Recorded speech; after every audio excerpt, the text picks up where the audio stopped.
ក្រោយផែនការនៅភូមិជោគជ័យនិងព្រៃច័ន្ទមិនសម្រេចថៃងាកទៅដាក់ផែនការបណ្ដេញពលរដ្ឋខ្មែរចេញពីព្រំដែនខេត្តពោធិ៍សាត់និងកោះកុងវិញម្ដងអគ្គមេបញ្ជាការនៃកងទ័ពជើងទឹកថៃ RTN បានបញ្ជាឲ្យក្រុមការងារខេត្តច័ន្ទបុរីត្រាច់ចាត់វិធានការយ៉ាងម៉ឺងម៉ាត់ដើម្បីបណ្ដេញពលរដ្ឋស៊ីវិលកម្ពុជាចេញពីព្រំដែនខេត្តពោធិ៍សាត់និងកោះកុងក្នុងបុព្វហេតុពង្រឹងសន្តិសុខព្រំដែននៅភាគខាងកើតប្រទេសថៃភាគីថៃបានចោទប្រកាន់ទាំងងងឹតងងល់ថាកម្ពុជាបានឈ្លានពានទឹកដីថៃនៅតាមព្រំដែនខេត្តច័ន្ទបុរីនិងត្រាច់នេះបើតាមកាសែត The Nation ចុះផ្សាយនាថ្ងៃទី8ខែតុលាគោលដៅចម្បងរបស់ក្រុមការងារខេត្តច័ន្ទបុរីត្រាច់របស់ថៃគឺដើម្បីរុះរើរចនាសម្ព័ន្ធទាំងអស់ចេញពីដីថៃដែលប្រជាជនស៊ីវិលកម្ពុជាកំពុងរស់នៅលើទឹកដីរបស់ខ្លួនអ្នកនាំពាក្យកងទ័ពជើងទឹកថៃ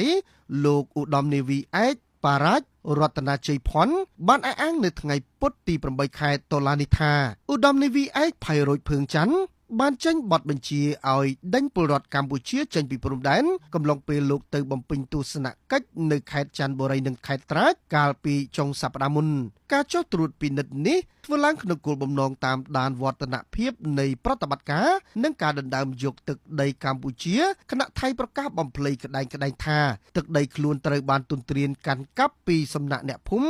និងកងទ័ពកម្ពុជា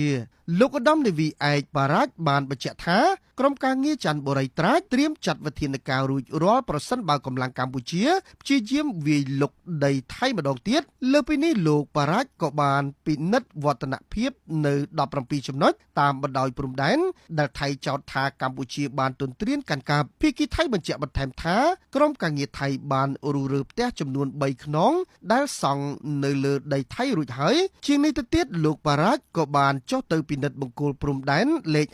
52ដល់លេខ58ដើម្បីពិនិត្យមើលការត្រៀមរៀបចំសាងសង់របងព្រំដែនអចិន្ត្រៃយ៍ផងដែរគូបញ្ជាក់ថា